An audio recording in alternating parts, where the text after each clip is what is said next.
Alak. Tara, sama ka, inom tayo.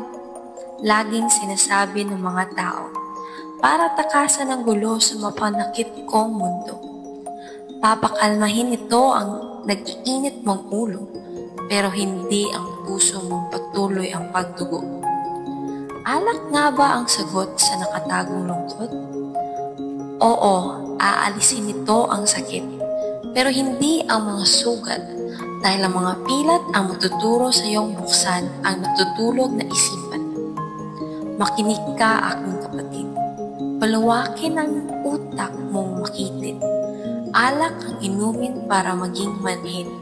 Hindi nito kayang baguhin ang mundo.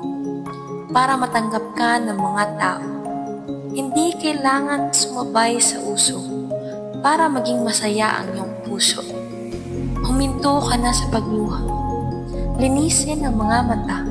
Tara, inom para tanggapin ng barkada. Alak ang daan para sumaya. Ingat, katawan mo yung sinisira. Kung ikaw ay mahalaga, hindi ka nila hahayaan. Paulit-ulit masaktan, hindi ka nila sisiraan. Meron akong tanong, umiinom ka pa rin ba? Mali. Iinom ka pa ba?